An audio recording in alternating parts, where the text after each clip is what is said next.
বাঙালির ঘুম মোবাইলে জবাই করেছে। বয়ান শুনে বাসায় যাবে কই ঘুম। আল্লাহর বান্দা পাগলেরা যুবকেরা ঘরে গিয়া সারা রাত মোবাইলের স্ক্রিনে তাকায় তাকায় মোরাকাবার হালাতে চালায়। 1 সেকেন্ড ঘুম নাই। কখন 3টা বাজলো 4টা বাজলো খবর নাই। সারাটা রাত মোবাইলের দিকে তাকাইয়া কবিরা গুনার প্র্যাকটিস করে সরে যুবক। ফজরের আজান শুনলি নামাজটা পড়লি না রে বাবা। এই মোবাইলের কারণে ঘুমটারে জবাই করেছো। প্রতিদিন মোবাইল চালাইয়া রাত কাটাও। একটা রাত যদি কোরআনের বাগানে কাটাইতে পারো, ইনশাআল্লাহ আমার আল্লাহ আমাদের এতটা মায়া করেন, মোহাব্বত করেন। আখিরি নবীর উম্মত হওয়ার কারণে অন্য নবীদের হায়াত ছিল অনেক বড়, উম্মতের হায়াত অনেক বড়। এরা বেশি বেশি নেক আমল করেছেন। আমার নবী একদিন আফসোস করে বসে আছেন, ও আল্লাহ আমার হায়াত খুবই কম, আমার উম্মতের হায়াত খুবই কম, কিন্তু সম্মান দিছেন বেশি, নেক আমল করার টাইম কোথায়? ও নবী আপনি উম্মতের জানায় দেন, মনটা খাটো করবেন না। আমি অল্প সময়ে অল্প হায়াতে বরকত বাড়ায় দিব। আপনার উম্মতের জানায় দেন, আমি আপনাকে সব উম্মতের আদর্শ বানায় দিলাম। 5 বেলার নামাজ যারা ঠিক মতো আদায় করবে ওদেরকে জানায় দেন, আমি আল্লাহ 5 বেলার বিনিময়ে 50 ওয়াক্ত নামাজের সওয়াব দান করব। আপনার উম্মতের জানায় দেন, এশার নামাজ পড়ে যদি কেউ ঘুমায়, ঘুম থেকে উঠে যদি আবার ফজরের নামাজ আদায় করে, আমি আল্লাহ ওই ঘুমের সময়টাও নেকের পাল্লায় ওজন দিয়ে দিব। মকুন সুসুতি নামাজে পাঞ্জে গানা ফাওয়াইলুন লিল মুসাল্লিনাল্লাযিনা মুমিনারা ইনামাজ এমদাদ দা ইস্তাইনু আয়াতে কুরআন আয়াতে কদ আফলাহারা ইয়াদকুন গৌরুকুন্দর মানিয়াজ দিল সাদেকুন। এই ময়দানের দাম কত? আমার নবীর জন্য গোটা জমিন আল্লাহ পাক দস্তরখান বানায় দিলেন, মসজিদ বানায় দিলেন। যারা এই ময়দানে বসছেন, আল্লাহর নবীর ঘোষণা, বসার সাথে সাথে জীবনের সব গুনাহ মাফ। ওগো নবীর উম্মতেরা,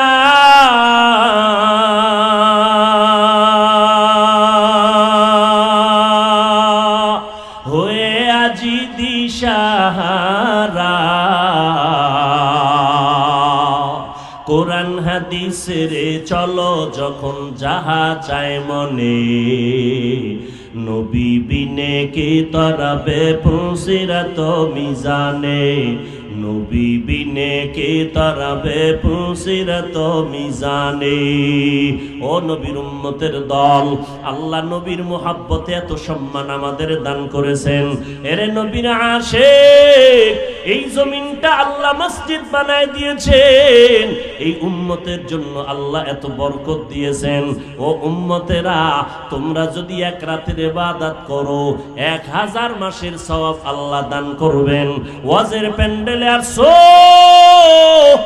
এতগুলো মানুষ যদি কোনো কোটিপতি বসাইয়া রাখতে চাইতেন, 500 করে টাকা দিব বলিয়া এই মানুষগুলো এখানে আনার জন্য তার 1 নাম্বার কাজ হতো ফ্রি গাড়ি দেওয়া, ভাড়া দেওয়া।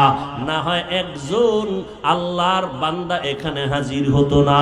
দুনিয়ার কোটিপতি যদি চাইতেন এখানে এতগুলো মানুষ আমি জমা করব, নাস্তার জন্য কত গরু না জবাই করা লাগতো, কত খাসি না জবাই করা লাগতো, ফাঁকে ফাঁকে নাস্তা দেওয়া লাগতো, বসার জন্য ভিআইপি বিছানা দেওয়া লাগতো নি? এতগুলো মানুষ নিয়ন্ত্রণের জন্য কত প্রশাসন, কত পুলিশ লাগতো।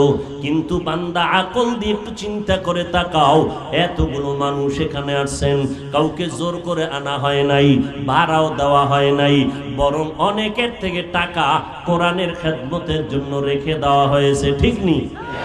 কাউকে টাকা দেওয়া হয় নাই, নাস্তার তো খবরই নাই। ও আল্লাহর বান্দা, এখানে আসার জন্য সবাই আসছেন নিজের ইচ্ছায়, কেউ টাকা খরচ করে, কেউ পায়ে হেঁটে। বসার বিছানাটাও তেমন কোয়ালিটি পূর্ণ না, এরপরও কে ভিআইপি, কে ছোট, কে বড়, কে ধনী, কে গরিব, কে আলেম, কে মূর্খ, কোনো ভেদাভেদ নাই। নিয়ন্ত্রণের জন্য কোনো বাহিনী নাই। এতগুলো মানুষ একবারে চুপচাপ বসে আছেন, একটা আওয়াজ নাই, এতটাই নীরব। এই মুহূর্তে যদি কারো মোবাইলে কেউ কল দেয়, মাথাটা গরম হয়ে যাবে, ঠিক নেই? কল আসছে কেটে দিবে, আবার কল দিলে কেটে দিবে, আবার যদি কল দেয় কেটে দিবে। 3 বার কেটে দেওয়ার পরে এমন কোন আহাম্মক 4 বারের মতো আবার দেয়, মাথাটা নোয়াইয়া রিসিভ করে বলবে 3 বার কাটলাম, আবার ফোন দিলেন, আপনি কে? আমার এক কল দিবেন না, সাবধান। আল্লাহ না করুক যদি ম্যাডাম দিয়া ভালায়, তো আজকে রাত্রে ওর খবর আছে, ঠিক নি? একটু চিন্তা করো রে মুমিন, সারা রাত বয়ান শুনে কি লাভ হবে? একটু চিন্তা করো। আল্লাহ গরু, ছাগল, ভেড়া, বকরি, পশুকে আকল দেন নাই ভালো মন্দ যাচাই করার। হেদায়াতের জন্য বেশি বয়ান লাগে না। এই মাঠের দিকে তাকায় একটু চিন্তা করো, এতগুলো মানুষ, কোনো আওয়াজ নাই, এই মানুষগুলোর পিছনে কোনো পুলিশ র্যাব বাহিনী লাগলো না। এতগুলো মানুষ এত রাত্র পর্যন্ত বসাইয়া রাখার পেছনে কেউ না কেউ তো নিয়ন্ত্রণ না করলে চলে না। এগুলো কেমন করে সম্ভব? আল্লাহর কসম, আমার মদিনাওয়ালা নবীর আদর্শের কারণেই সম্ভব। তুকু যাও সুন্নতে আহমদ কুজা বা মোহাম্মদ কেবুয়াদ নিসবতরা মান আহাব্বা সুন্নতি কৌলে রসুল মজদায়ে কানা মাই হাম কুন কবুল। আমার নবী রহমত হয়ে আসলেন। কেমন রহমত? আমার নবী নারীদের জন্য রহমত, আমার নবী পুরুষের জন্য আলাদা করে রহমত, আমার নবী মানুষের জন্য যেমন রহমত, আমার নবী জিনদের জন্য তেমন রহমত, আমার নবী ফেরেশতাদের জন্য আলাদা করে রহমত, আমার নবী রুহের জগতের জন্য রহমত, আমার নবী কবর জগতের জন্য রহমত, আমার নবী হাসরের ময়দানের জন্য রহমত, আমার নবী জান্নাতের বাগানের জন্য বড় রহমত। আমার নবী শুধু মানব জাতির জন্য না, ফেরেশতা জিনের জন্যই না, আমার নবী জঙ্গলের পশুদের জন্য রহমত, আমার নবী নদীর মধ্যে যত প্রাণী আছে পানির মধ্যে তার জন্য নবী আমার রহমত, আমার নবী যত গাছপালা তরুলতা আছে এগুলোর জন্য রহমত। এগুলো একটা একটা করে সারা রাত বয়ান করলে শেষ করা যাবে না। আমার নবী একটা মরা খেজুর গাছের সাথে পিঠ লাগাইয়া খুতবা পড়েন, কিছুদিন পরে এই মিম্বরটা বাদ দিয়া নতুন একটা খুতবা পড়ার মিম্বর তৈরি করলেন। হাদিস শরীফে আছে, আল্লাহর নবী যখন এই মরা খেজুর গাছটাকে ব্যবহার করবেন না মনস্থ করলেন, মানুষ যেমন কানলে আওয়াজ হয়, মরা গাছের থেকে এভাবে কান্নার আওয়াজ সাহাবাদের কানের মধ্যে গেল। নবী আইসা দাঁড়াইলেন, এই খেজুর গাছ, মরা গাছ, কেন কান্না করো বল? কেন কান্না করু বল? বলে, কান্না করি আপনার বিরহের বেদনায় কান্না করি। ও নবী, আপনি রহমতের নবী, এই জন্য কান্না করি। আমাকে বাদ দিলেন কেন? নবী কয়, তুমি কি চাও আমি তোমারে আবার নতুন করে দোয়া কইরা তাজা বানায় দেই? তোমার গাছে ফল হবে, উম্মতেরা ফল খাবে।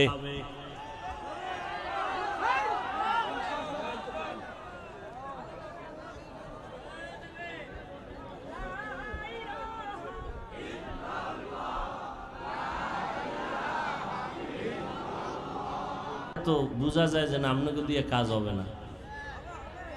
তো অন্ধকারে যাবেন কেন? মেহমান দাওয়াত দিয়ে মেজবান যদি পিছনের দরজা দিয়ে ভাগে, এর থেকে আর লজ্জার কি হতে পারে? যা আপনাদের কষ্ট হলে বলেন, আমি দোয়া করে চলে যাই। আর একটু সামনে যাব, আল্লাহ কবুল করেন। উঠবেন না কেউ। এই বিশাল মজমা নিয়া মা বাবার জন্য একটু দোয়া করা আপনার একার দ্বারা কি জীবনে সম্ভব?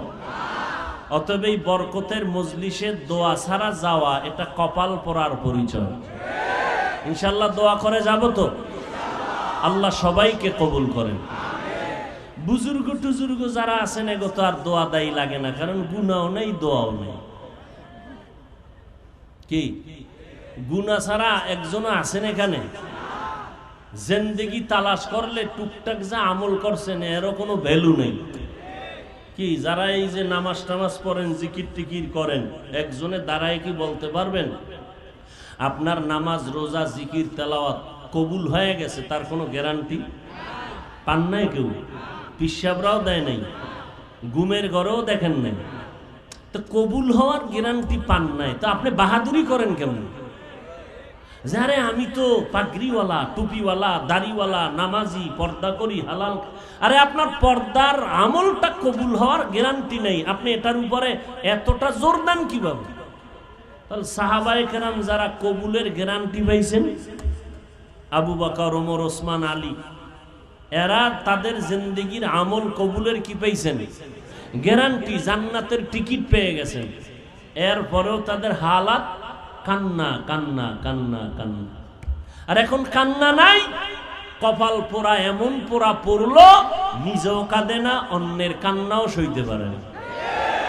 নিজেও টুপি পরে না, অন্য টুপি পরে তাও পছন্দ করে না। এরা শুধু কপাল পোড়া না, ডবল কপাল পোড়া।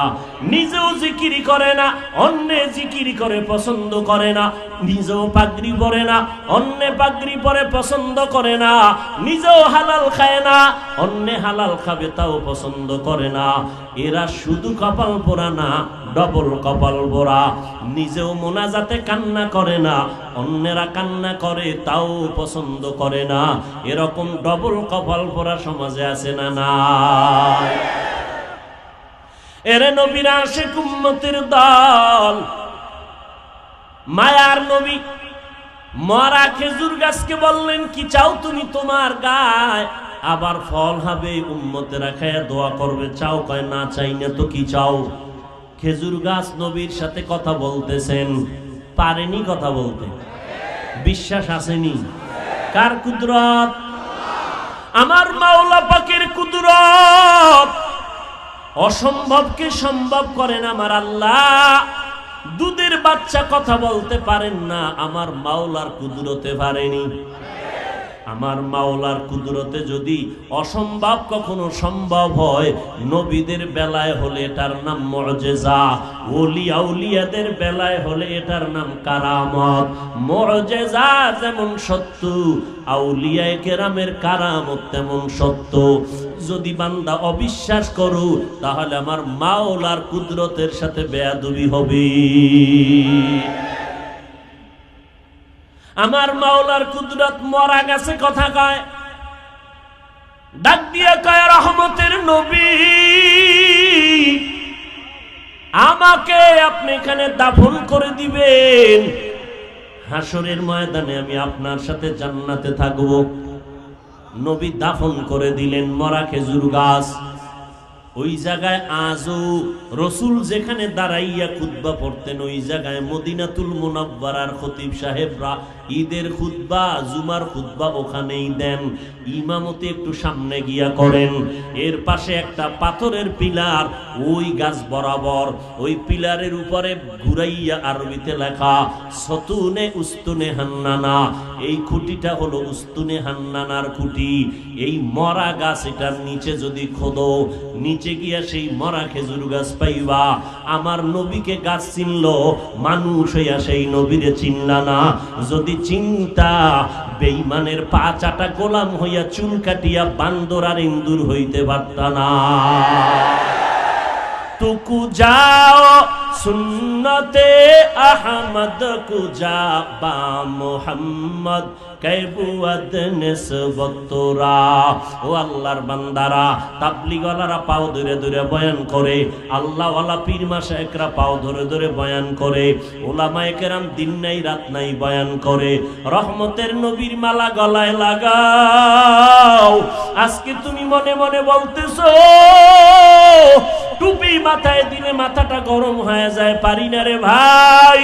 ওরে তোমার থেকে তো আমার বুদ্ধি মোটেও কম না, আমাদের মাথা নষ্ট হয় না, কারণ আমরা পিওর খাই, হালাল খাই। তুমি তো পিওর ভেজাল সব আউলা জাউলা খাও, আবার ফাঁকে ফাঁকে বিড়ি টানো, টানোনি?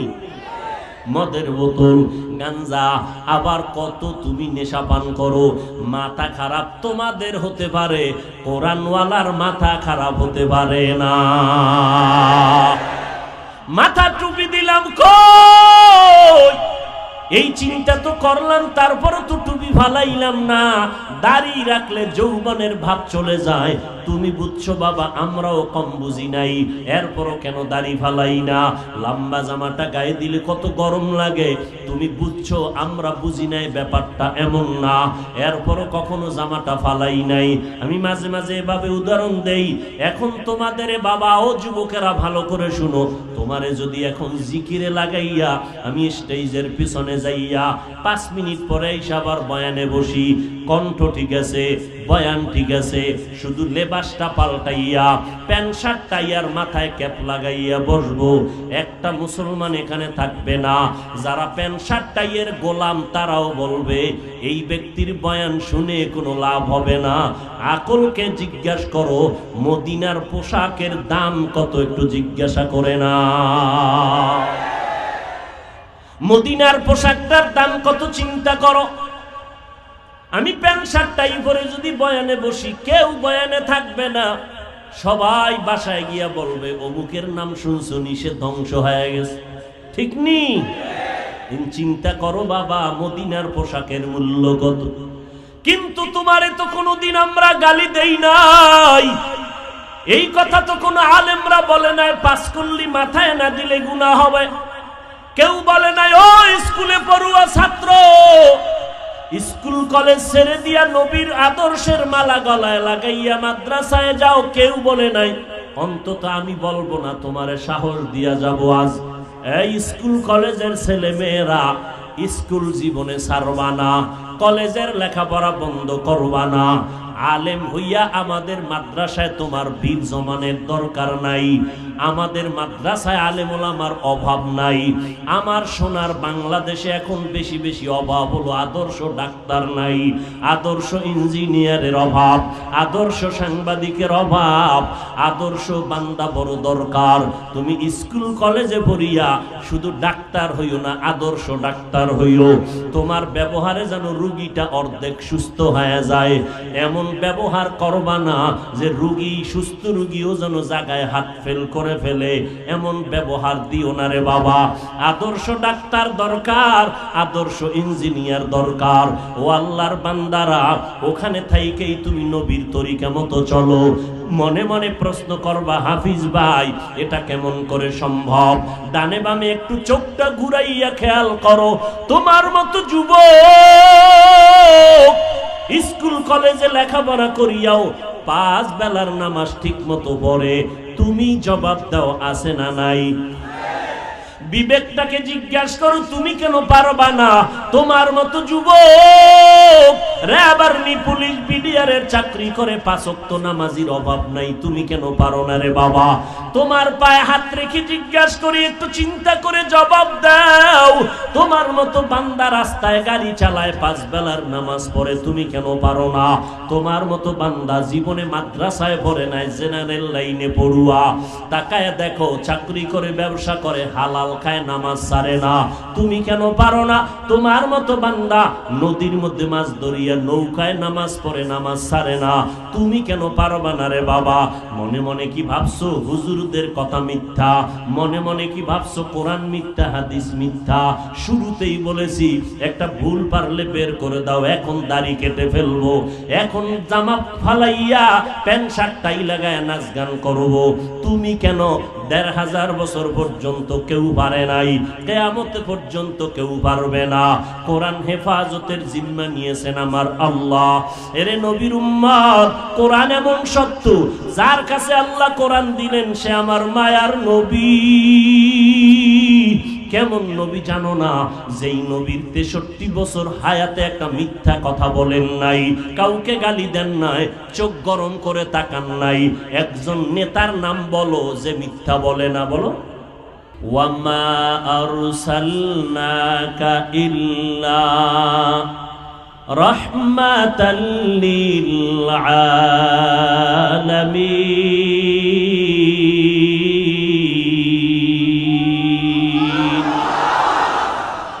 ইমামুল আউয়ালিন আল আখিরিন बहर सदका रहमतल लिल आलमीन सय्यदुल कौनैन खत्मुल मुरसलीन आखिर आमद बुद फखरुल अव्वलीन शुद्ध वजूदाश रहमतल लिल आलमीन मस्जिद उशुद हमारा जमीन।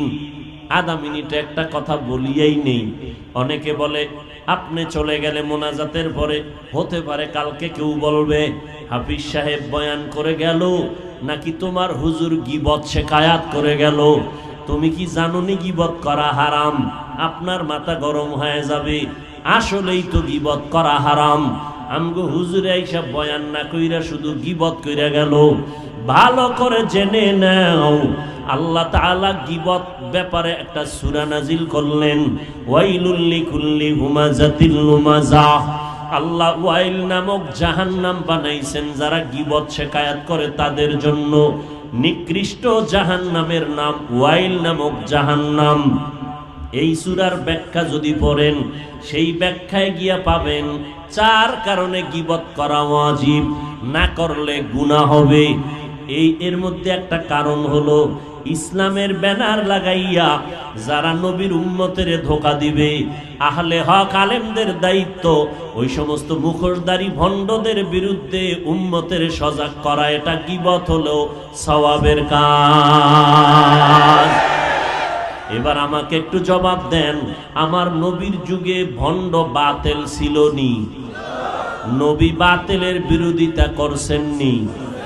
এরে নবীর উম্মতের দল, বাতিলের বিরুদ্ধে কথা বলা এটা বিরোধিতা করা নবীর সুন্নত, কোরআনের আইনে ফরজ।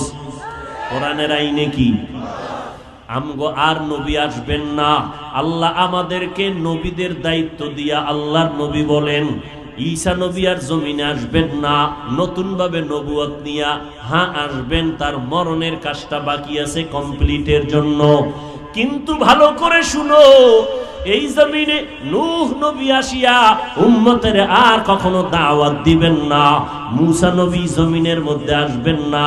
আমি মুহাম্মদ 63 বছর হায়াতের সময় বিদায় নিলাম, আমিও নাই। উম্মতের এই দাওয়াতের কাজগুলো কারা করবে? আল্লাহ কোরআনে আয়াত নাজিল করে জানায় দিলেন, ও নবী আপনার উম্মত এই দাওয়াতের কাজ আদায় করবে। আমি আল্লাহ এই উম্মতেরা যারা দাওয়াতের কাজ আদায় করবে, যারা আঞ্জাম দিবে, আমি আল্লাহ আপনার আগের নবীদের মতো সম্মান আর মর্যাদা আপনার উম্মতের দান করব। আপনার উম্মতের কাজ দুইটা, কুনতুম খায়রা উম্মাতিন উখরিজাত লিন-নাস তা'মুরুনা বিল মা'রুফ ওয়া তানহাউনা আনিল মুনকার ওয়া তু'মিনুনা বিল্লাহ। আপনার উম্মতের 1 নাম্বার কাজ হলো এরা শ্রেষ্ঠ উম্মত। নূহ নবীর উম্মত শ্রেষ্ঠ না, ইব্রাহিম নবীর উম্মত শ্রেষ্ঠ না, মুসা নবীর উম্মত শ্রেষ্ঠ না, আখিরি নবীর উম্মত, আখিরি রাহমাতুল লিল আলামিনের উম্মত আমরা শ্রেষ্ঠ। আল্লাহ বলেন কোরআনে এদের দায়িত্ব দুইটা, তা'মুরুনা বিল মা'রুফ। 1 নাম্বার দায়িত্ব অন্যদেরকে জান্নাতের পথে ডাকবে, নামাজের দাওয়াত দিবে, নবীর আদর্শের দাওয়াত দিবে। 2 নাম্বার দায়িত্ব ওয়া তানহাউনা আনিল মুনকার, অন্যায় কাজে তারা বাধা প্রদান করবে। মানুষ যেন অন্যায় কাজ না করে, পাও ধরা লাগলে ধরবে। দিনের বেলা মানুষের পায়ে দাওয়াত, পাও ধরিয়া দাওয়াত দিবে। গুনার কাজ করবা না, রাতের বেলা আবার হেদায়েতের দোয়া করবে। উম্মতের দায়িত্ব দুইটা। 1 নাম্বার দায়িত্ব মানুষগুলোকে দাওয়াত দিবে, জান্নাতের পথ দেখাবে। 2 নাম্বার দায়িত্ব জাহান্নামে যারা যাইতেছে ওখান থেকে তাদের ফিরাইয়া নিয়ে আসবে। অতএব ভালো কাজের দাওয়াত দিবে, অন্যায় কাজে বাধা প্রদান করবে। আরো সহজে বুঝেন, ওয়াল আসরে সূরাটা আপনারা সবাই জানেন। আল্লাহ তাআলা বলেন এই সূরার মধ্যে সময়ের কসম খাইয়া আল্লাহ বলেন ইন্নাল ইনসানা লাফি খুসর, সব মানুষ জাহান্নামে যাবে। আল্লাহ সময়ের কসম খাইয়া বলেন। এরপরে আল্লাহ কিন্তু বলিয়া বলেন 4 গুণ যাদের মধ্যে থাকবে তারা জাহান্নামে যাবে না। 1 নাম্বার গুণ হলো ঈমানদার হবে, 2 নাম্বার গুণ হলো নেক আমল করবে, 3 নাম্বার গুণ ঈমান আমলের দাওয়াত অন্যদের দিবে। ওয়াতাওয়াসাউ বিল হক ওয়াতাওয়াসাউ বিস সবর, অন্যায় যারা করবে তাদেরকে ফিরাবে, ঈমান আমলের দাওয়াত অন্যকে দেওয়া এবং অন্যায় কাজে বাধা প্রদান করা। এটা আখিরি নবীর উম্মতের বিশেষ করে এটা দায়িত্ব। নূহ নবীর উম্মতের এই দায়িত্ব আল্লাহ দেন নাই, ভালো করে খেয়াল করেন। মুসা নবীর উম্মতের আল্লাহ এই দায়িত্ব দেন নাই, ইব্রাহিম নবীর উম্মতের আল্লাহ এই দায়িত্ব দেন নাই, ঈসা নবীর উম্মতকে আল্লাহ এই দায়িত্ব দেন নাই।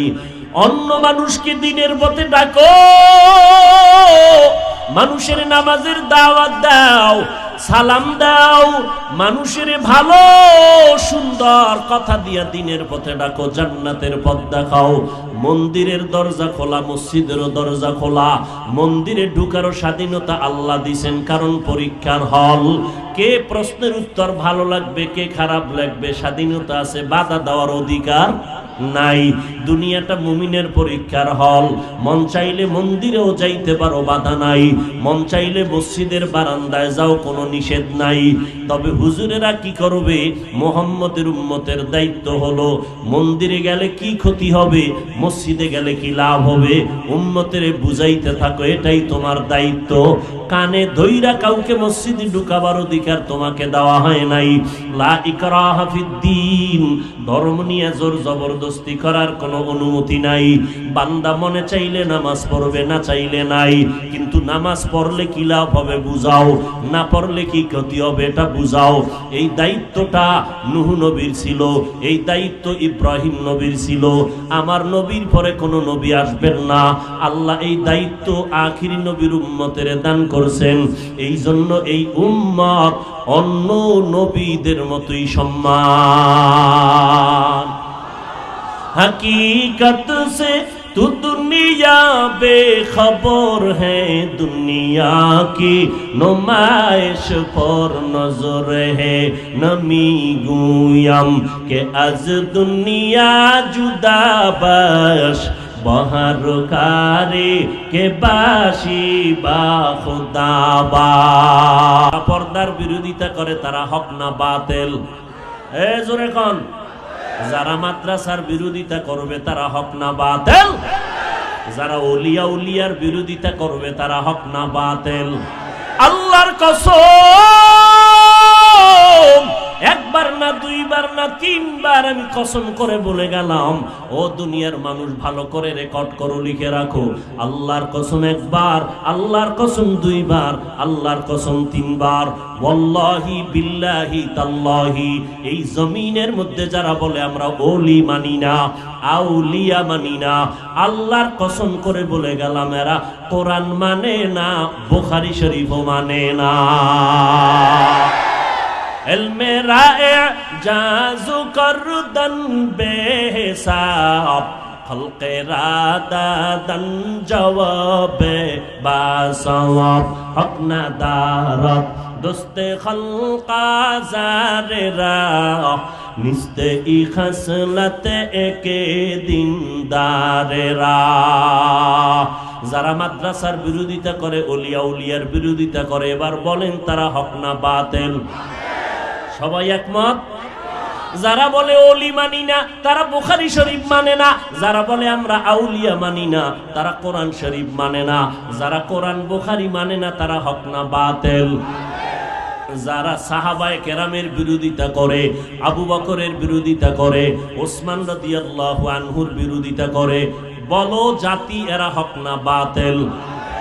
বাতিলের বিরোধিতা করা এটা গীবত না ফরজ? জোরে বলো। তাহলে আপনাদের যেন কোনো বাতিল ধোকায় ফেলতে না পারে। তমগু হুজুর বয়ান করলো নাকি গীবত করলো, বলবা আমগু হুজুর যদি গীবত করে আল্লাহর আইনে ফরজ আদায় করেছে। हकीकत से तू दुनिया बेखबर है, दुनिया की नुमाइश पर नजर है। नमी गुयम के आज दुनिया जुदा बाश, बहारकारे के बाशी बा खुदा बा। ঘুম আসতেছে আপনাদের? বাঙালির ঘুম আসেনি? আছে? যদি কয় আছে, এটা কাঁচা মিছা কথা। ওয়াজের মধ্যে হেদায়াত নাই, বক্তার হাতেও হেদায়াতের চাবি নেই। বক্তা তো দূরের কথা, কোন নবীর হাতেও আল্লাহ চাবি দেন নাই হেদায়াতের। যদি চাবি দিতেন তো নূহ নবী তার সন্তানকে হেদায়াতের পথে নিতে পারতেন, ইব্রাহিম নবী তার বাবাকে হেদায়াতের পথে নিতে পারতেন। এমনকি আমার নবী, শ্রেষ্ঠ নবী যার কোনো তুলনা, সেই নবীর হাতেও আল্লাহ হেদায়েতের চাবি। ইন্নাকা লা তাহদি মান আহবাবতা ওয়ালাকিন্নাল্লাহা ইয়াহদি মান ইয়াশা। আমাদের কথার গ্যারান্টি গাইডবুক হলো কোরআন শরীফ। আমগো হুজুরগো কোনো মজবুত কিছু নাই ব্যক্তিগত কোরআন ছাড়া। আল্লাহরও চ্যালেঞ্জ দেওয়া, আমাদের ওলামায়ে কেরামও বলেন আজও যদি কোরআনের একটা ভুল বের করে দাও, এখন দাড়ি কেটে ফেলবো, নামাজ রোজা বাদ দিয়া প্যান্ট শার্ট পরে নাচ গান করবো। ১৫০০ বছরে কেউ পারে নাই, ইনশাআল্লাহ আর কখনোই পারবে।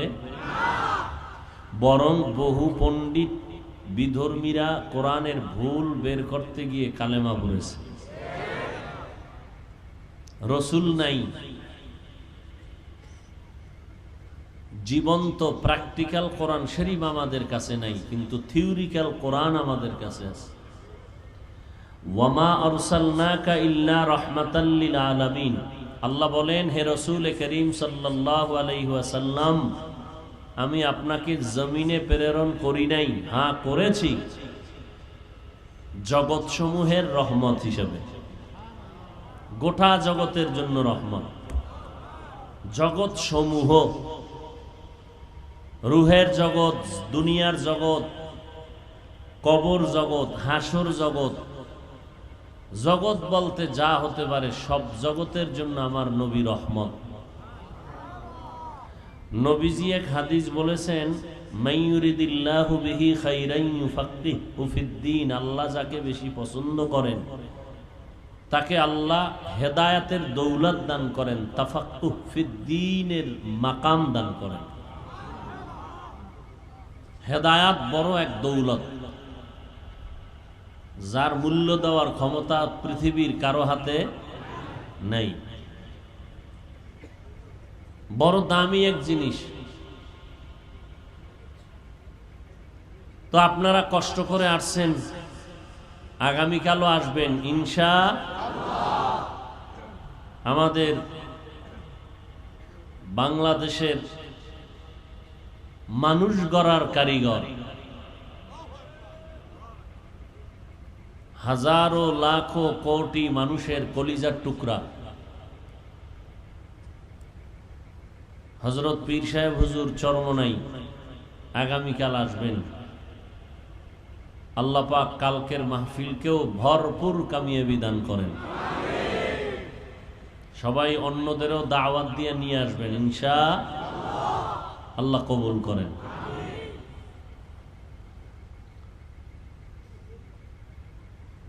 অনেকে আসার নিয়ত করেছেন, আসতে পারেন নাই জরুরি কোনো কারণে, আল্লাহ তাদেরকে আসার সওয়াব দিয়ে দিবেন। আপনারা জানেন বর্তমান আরবি রবিউল আউয়াল চলে।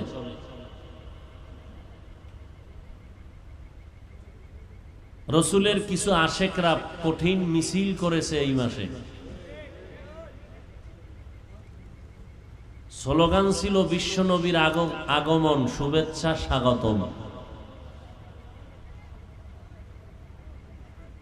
রবিউল আউয়ালের কোন এক বছর রসুল দুনিয়াতে এসেছিলেন, আবার রবিউল আউয়ালে বিদায় নিয়েছেন। যদিও এই কথার মধ্যেও ঐতিহাসিকদের ইখতিলাফ আছে, মতানৈক্য আছে।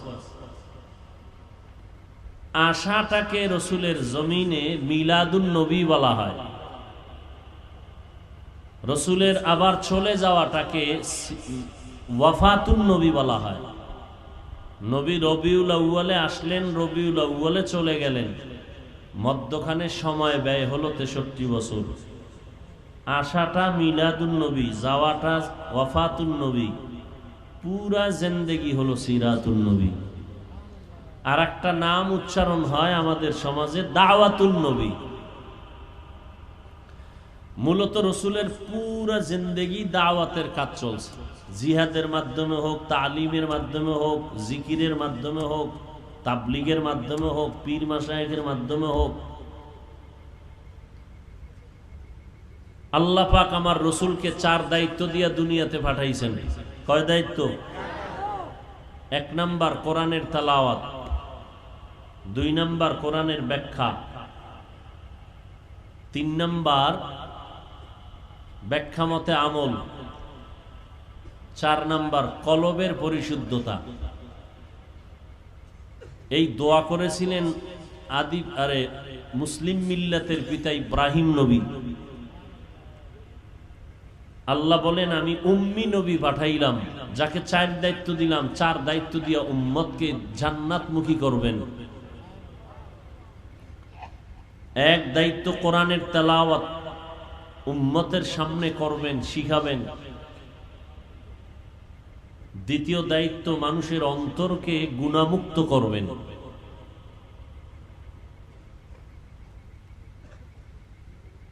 তেলাওয়াতে কোরআন শিখানোর জন্য রসুলের যুগে যেই সিস্টেম ছিল, বর্তমানে তার ভিন্ন সিস্টেম।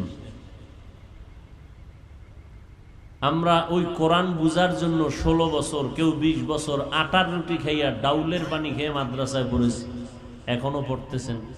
মক্তবে পড়েছে অনেকে, আলিফ বা তা 29টা অক্ষর সিলেটে চক দিয়ে লিখেছে। বিভিন্ন পদ্ধতি আছে না নেই?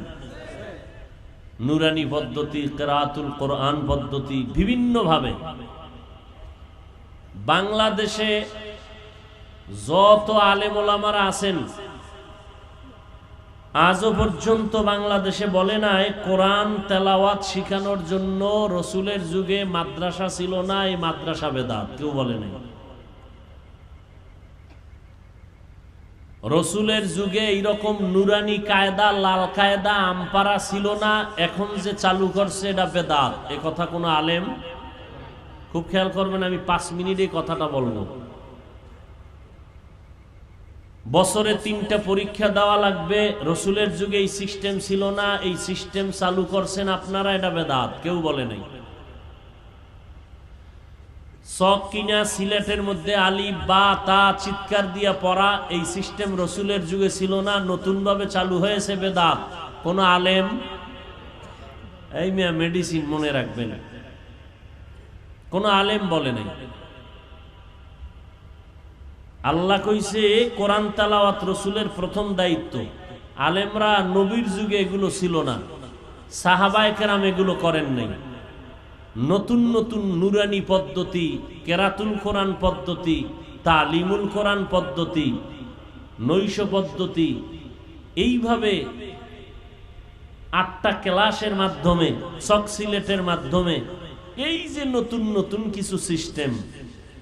সমাজে আমরা লাল কায়দা পড়ি, পরে এরপরে আরবি শিখছি। আলেমরা কখনো বিরোধিতাও করেন নাই, বেদাতও বলেন নাই। কেন? বুঝতে হবে। সবার অন্তরে এই কথা আছে যে লাল কায়দা পড়ুক আর কালা কায়দা পড়ুক, 8টা ক্লাস করুক আর 9 ক্লাস করুক, উদ্দেশ্য কোরআন শিখা। উদ্দেশ্য কি? কোরআন শিখা। যেহেতু উদ্দেশ্য ভালো, অতএব পদ্ধতিটা যেভাবেই হোক, যদি ভালোটা শিখতে পারে, এখানে আর কোনো আপত্তি থাকার কথা না। কোরআন তেলাওয়াত শিখানো এটা যেমন আল্লাহর একটা ফরজ হুকুম, কলবের গুনাহকে পরিষ্কার করা এটাও একটা আল্লাহর কোরআনের ফরজ হুকুম। এবার আওয়াজ কম দিলেন কেন? কোরআন তেলাওয়াত রাসূল উম্মতকে শিখাবেন, এটাও কার হুকুম? মানুষের অন্তরকে গুনাহমুক্ত করবেন, ধোলাই করবেন, শুদ্ধ করবেন, এটাও কার হুকুম? ওইটাও যেমন ফরজ, এটাও কদ আফলাহা মান যাক্কাহা, কলবকে পরিষ্কার করো। কলবকে পরিষ্কার করার জন্য রসুলের যুগ, সাহাবাদের যুগ থেকে কিছু ভিন্ন পদ্ধতি এই জমিনে আছে না নাই? আল্লাহওয়ালা যারা ওলিয়া উলিয়া বলি, এরা বলে সকালে জিকির করো, সন্ধ্যায় জিকির করো, বলে না? বলে না? যেমন এতক্ষণ জিকির চলছে, চলছে না? চলে নাই? কেউ বলেন জোরে জিকির করো, কেউ বলেন আস্তে করো, আছে না নাই? আছে। এটা একটা এমন পদ্ধতি যেটা রসুলের যুগে ছিল না। এই সমস্ত পদ্ধতির কারণে কোরআন তেলাওয়াত শিখার ক্ষেত্রে বিভিন্ন পদ্ধতির দ্বারা সব উম্মত কোরআন শিখতেছে শুদ্ধভাবে, কারো কোনো আপত্তি নাই। ঠিক অন্তর ধোলাই করাতে গিয়া আউলিয়ায়ে কেরাম, ওলি যারা, এরা বিভিন্ন পদ্ধতি উম্মতকে দিয়েছেন যাতে করে বান্দার অন্তর গুনাহমুক্ত হয়, কিবির দূর হয়, হাসাদ দূর হয়, হিংসা দূর হয়, নামাজি হয়, পাগড়িওয়ালা হয়, তাহাজ্জুদওয়ালা হয়, মা বাবার হক আদায় করে, ভাইয়ের হক আদায় করে, জবানকে হেফাজত করে, চোখ হেফাজত করে। বলুন তো আমাকে, আউলিয়ায়ে কেরাম যারা হক, এদের এই সমস্ত পদ্ধতির কারণে যারা গ্রহণ করেছেন, পীরের কাছে যাইয়া, আউলিয়া উলিয়াদের সোহবতে গিয়া জিকির করিয়া বহু বেনামাজি নামাজি হয়েছে, গাঞ্জাখোর গাঞ্জা ছেড়েছে, পর্দা করে, হালাল খায়, মা বাবার হক আদায় করে। এই অবস্থা হয়েছে না হয় নাই? এখানে আপত্তি করে অনেক আলেমরা, জিকির টিকির কিয়ের, ওখানে আপত্তি করা গেল না, এখানে কেন? দেখতে নারী চলন বাঁকা। কোরআন শিখার জন্য ভিন্ন ভিন্ন পদ্ধতি, এখানে কোনো প্রশ্ন নাই। অন্তর ধোলাই করার ফরজ হুকুম আদায়ের ক্ষেত্রে ওলিয়া উলিয়াগণ বিভিন্ন পদ্ধতি দিছেন, যেই পদ্ধতি গ্রহণ করার দ্বারা কোনো মানুষ গাঞ্জা খায় না, মানুষের জবাই করে না, কোনো মানুষ বেপরদাওয়ালা হয় না, বরং তাবলিগের সিস্টেম, পীর মুরিদির সিস্টেমে আসলে, জিকির করলে মানুষ বেনামাজির থেকে নামাজি হয়, কলব সাফ হয়, রিয়া হাসাদ কিবির দূর হয়, মানুষকে গালি দেয় না, জবান হেফাজত হয়, হাত হেফাজত হয়, কান হেফাজত হয়, ব্যবসা হালাল ভাবে হয়, মা বাবার হক আদায় করে, ভাইয়ের হক আদায় করে, পরিবারের হক আদায় করে, সব মানুষ ভালোর দিকে আসতেছে, অন্তর ধোলাই হইতেছে। এরপরও এই পদ্ধতির ক্ষেত্রে প্রশ্ন কেন? একমাত্র অন্তরে তাদের নেফাকি ভরা, তাদের অন্তর ধোলাই হয় নাই। তাহলে এখানে প্রশ্ন করলে ওখানেও প্রশ্ন করেন যে লাল কায়দা পরা তো রসুলের যুগে ছিল না, সাহাবায়ে কেরামের যুগে ছিল না, এটি বাদ দাও, সেখানে কোনো প্রশ্ন নাই। আজকে চরমনাই বলেন, উজানি বলেন, বাহাদুরপুর বলেন, পীর মুরিদির লাইনে আহলে হক যারা, কাসেম নানতবি, রশিদ আহমদ গাঙ্গুহি, আশরাফ আলী থানবী, এদের সোহবতে গিয়া, তাবলিগের সোহবতে গিয়া মানুষ খারাপ হইছে না ভালো হইছে? গুনাহ ধরছে না ছাড়ছে? এই কারো কোনো যদি প্রমাণ থাকে যে হ্যাঁ আগে নেক কাম করতো, তাবলিগে যাওয়ার পরে এখন নেক সাইরা গুনাহ করে, আগে নেক আমল করতো, পীরের কাছে যাওয়ার পরে জিকির টিকির দিয়া আগের নেক সাইরা গুনাহ ধরছে, এরকম প্রমাণ থাকলে দিবেন। বাংলাদেশে আমি একাই ইনশাআল্লাহ আপনার পক্ষ হইয়া নতুনভাবে এদের বিরোধিতা আমি বয়ান করব, থাকলে দেন। বা এই মাঠে থাকলে একজন দাঁড়ান যে চরমনাই যাওয়ার কারণে, উজানি যাওয়ার কারণে আগে দাড়ি ছিল, এখন দাড়ি ফালাইয়া দিছে। কথা বলেন না কেন? আগে গাঞ্জা খাইতো না, এখন খায়, বলেন না কেন? দুই একজন আপনাদের সিফাগল্লিতে ধরা পড়লে বলেন, যে হ্যাঁ আমগো সিফাগল্লিতে 13 জন পাওয়া গেছে, এরা চরমনায় যাওয়ার পরে আগে ভালো ছিল এখন খারাপ হয়ে গেছে। কি নাই? নাই? তাহলে জীবনে চরমনের বিরুদ্ধে বলবেন না। যদি বইলা থাকেন আমগো সামনে দরকার নেই, একা একা তওবা করে নিয়ে, আমগো সামনে দরকার নেই। আমনের খবরে আমনে যাইবেন, আপনার জবাব আপনি দিবেন, আমার এত ঠেকা কিসের? কি একটু চরমনের দালালি করলাম না? আমি যদি চরমনের দালাল হই, দেওবন্দীদের দালাল হই, তুমি কার দালাল? তুমিও তো কারো না কারো দালাল। আমি দালালি কইরা মানুষের দাড়িওয়ালা বানাই, আমি দালালি কইরা মানুষকে পর্দার বয়ান করে পর্দাওয়ালা বানাই। তোমার দালালিতে মানুষ দাড়ি ছেড়ে দেয়, তোমার দালালিতে মানুষ পর্দা ছেড়ে দেয়, তোমার দালালিতে নফল এবাদাত লাগে না বইলে মানুষ এবাদাত ছেড়ে দেয়। তাহলে তুমি রসুলের দুশ্মনদের দালাল। কি তুমি তো রসুলের পক্ষের দালালি করতে পারো না, তুমি তো রসুলের বিরুদ্ধে দালালি করতেছ। তুমি যে এত এত বগর বগর করো, তোমার মোহতারাম নেতা, তোমার বস, যাদের পাচাটা গোলামি করতে গিয়া তাবলিগের গালি দাও, তোমার বসের বয়ানে, আমলে, মেহনতে কয়জন দাড়িবিহীনওয়ালারা দাড়িওয়ালা হয়েছে বলো? চাপাবাজি করো কেন? ওই যে আয়াত একখান পড়ছি, নবী ছিলেন রহমতের নবী, ওই নবীর আদর্শ থাকার কারণে আমগো দিলে দয়া, নাইলে চামড়া তুলে ফেলতাম ভিড়াইয়া। এক ঘন্টাও থাকার ঠাই তোমাদের জমিনে নাই যদি আমরা বাঁকা আঙ্গুল করি।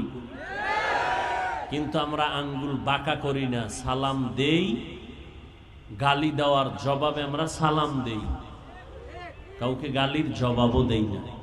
কেন? আমরা আল্লাহর মোহাব্বত নিয়ে রসুলের আদর্শ বাস্তবায়নের ফিকিরে আছি। আল্লাহ সবাইকে হেদায়াত দান করুন।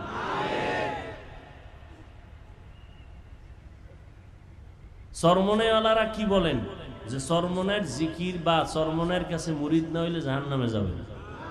কোন আলেম এ পর্যন্ত বলছে আমাদের কওমি লাইনে হোক যে কওমি মাদ্রাসায় না পড়লে জাহান্নামে যাবে, তাবলিগ না করলে জাহান্নামে যাবে? কেউ বলছে?